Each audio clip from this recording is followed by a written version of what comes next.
Welcome, students of BA English. As you know, we have several application-oriented courses for you.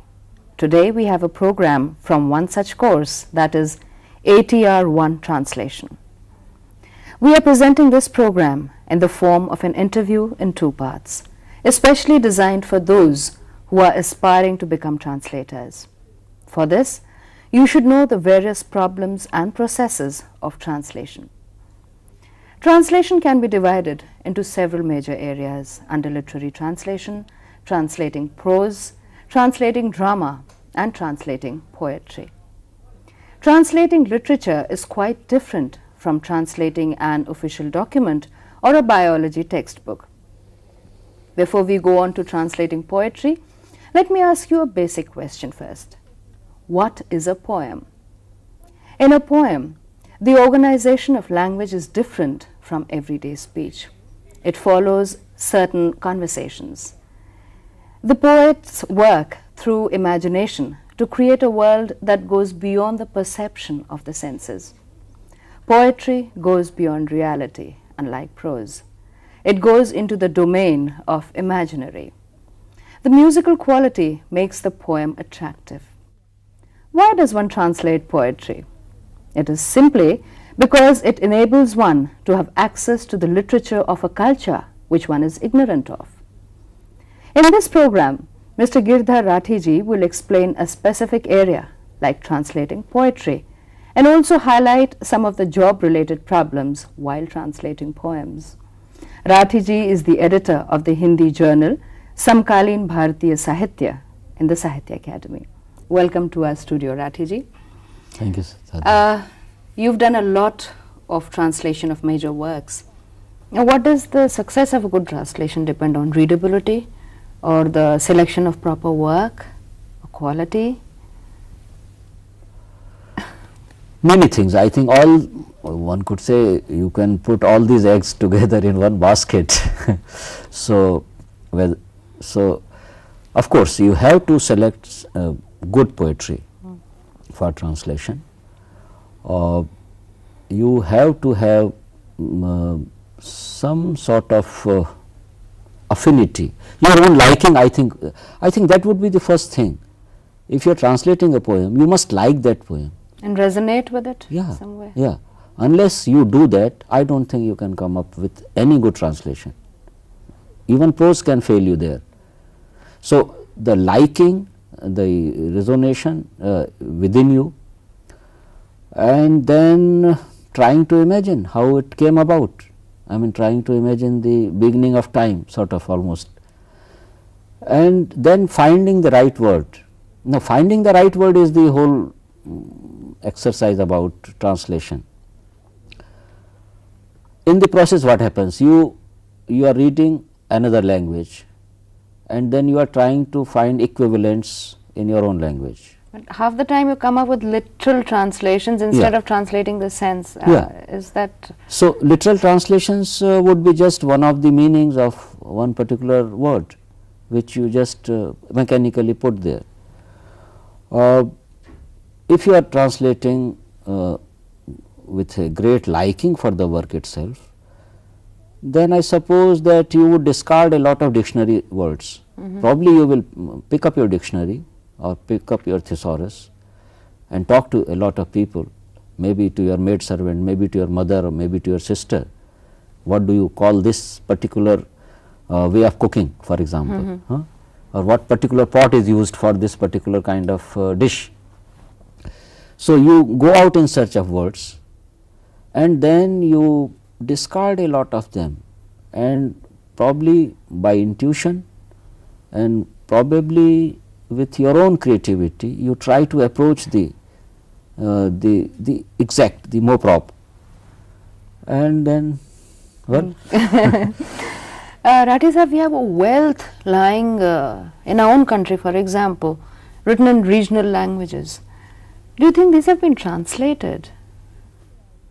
Well, you see, I happen to edit a journal which carries literature from 22 languages into Hindi. But has enough work been done on it? No, I don't think it will ever be enough, because there is so much. It's real wealth, not only what already we have, but what is being created right at this moment, and the future prospects may be simply unimaginable, because more and more people are getting into it. So, I think something has been done, and some good translations also have come out, specifically in our Indian languages. But there is a lot to be done. About the English translations, I am not so sanguine, because very few of our Indian writing works, or poets, whether fiction or critical works, they do not really stand out in translation. Why? Well, here there are several kinds of problems. One of them is, of course, geopolitical. For example, if our literature has to go out, it must be people from England and America and France who should come forward and translate it into their own languages, which they do not. I mean, they do not because they are not interested, or or is what has well, been there are not good larger, enough? I think there are larger questions involved in it, geopolitical and all that kind of power politics is also involved. No, but within the country, let us talk about. But within the country, I must say that, well, I do not think that even our best writers writing in English today have got beyond the certificate of good writing well in English. I mean, that sort of The thing. language and the grammar, Yeah, you mean that's to it, say. that's it. But the content? So, probably, which means that first of all, until very recently we did not have much confidence in our own English. Secondly, even when we seem to be acquiring some confidence, there are market demands and there are editors and they will tell you how to end a novel and how to begin a chapter and what sort of linguistic play you can do. So, I mean, there are so many other problems. Perhaps we did not use English in a very creative way until very recently. That was one reason that we could not really translate it too well. Probably we did not pay enough attention to some very good models of English writing that we had in India. For example, the English written by Mahatma Gandhi. I mean, it is a fantastic, stylistically you analyze it. Maybe Aurobindo. Right. So, and there must be some such examples from the late 19th and early No, but 20th people have century written too. in say Telugu and Tamil and Gujarati and Konkani and Marathi. They also, I mean, lots of those works also have not been translated. Not into English, yes. In English, Or any other very Indian, few. No, but in other Indian languages, for example, in Hindi there are lots of translation. Hindi must be the richest language today in terms of translation. And the second number perhaps would be that of Malayalam, and the third one would perhaps be Kannada. Other languages have rather fought shy of translating other language literature, other Indian language literature. Why? Oh, again, well, there are again all kinds of parochialisms involved.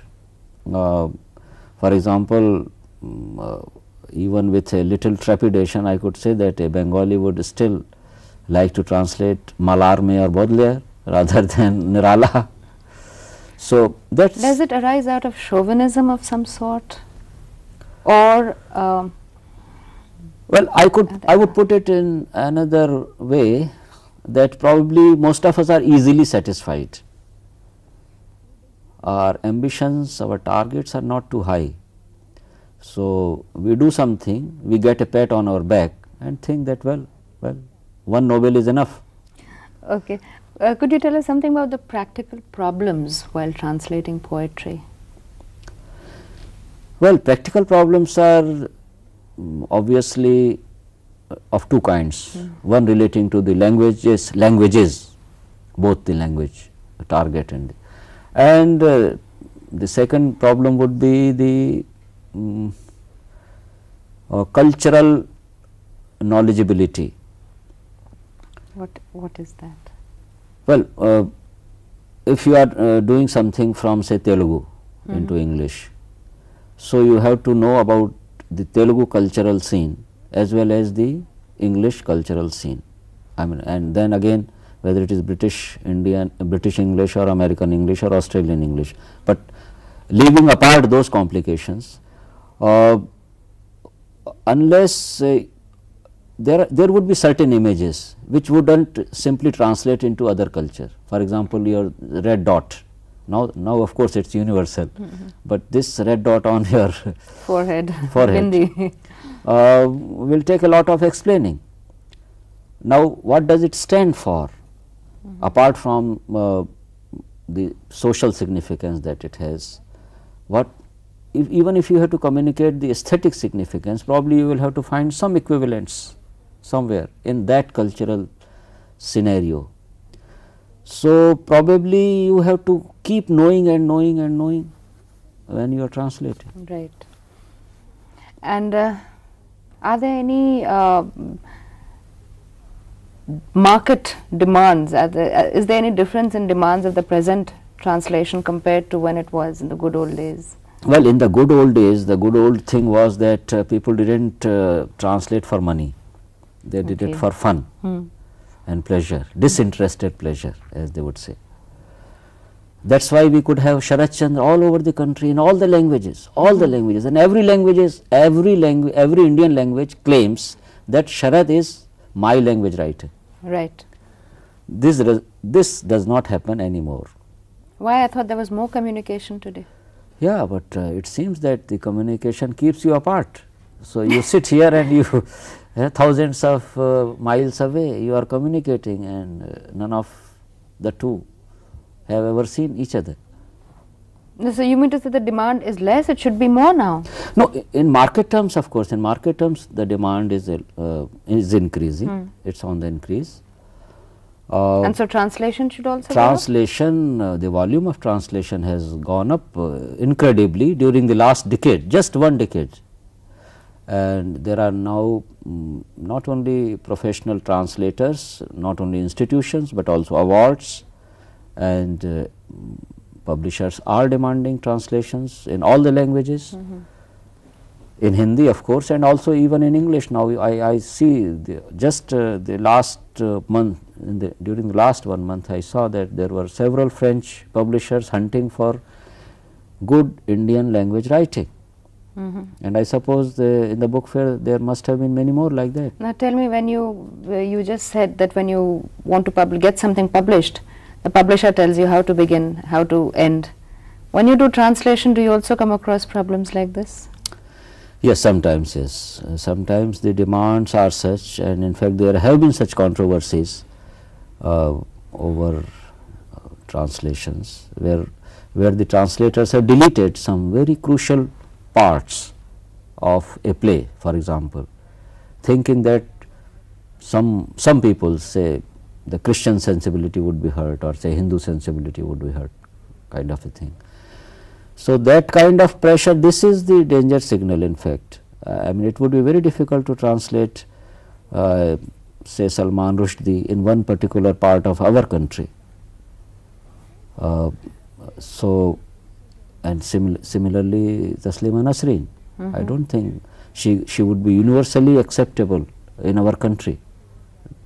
So, there would be religious pressures, there would be social pressures, there could be even financial pressures, and some publishers may want some titillating stuff rather than some good literature in the old sense. So, those particular kind of books may come out in the market, which I see this kind of trend upcoming. I do not know how they will be accepted by the so called native readers with different languages, but I think this experiment has already begun. Okay. Would you like to say something else about how you would deal with this situation, suppose you were in this situation? Well, personally I would suppose I would try to resist as much as I can, so long as I can survive. Perhaps, and then compromise when you cannot? Perhaps I don't know whether at the last moment my courage will be with me. But if it's there, probably I should like to resist even at the cost of survival. Thank you very much, Rathi ji, for being with Thank us you. today. Here we end this program, Translating Poetry. Let us briefly recapitulate the main points that we have discussed. We have learnt the major areas of translation, how poetry translation is different from other translation works, key points to remember for a successful translator, status of regional poems in the areas of translation, and difficult practical problems while translating poetry. We'll come back to you with a similar kind of program. Until then, goodbye.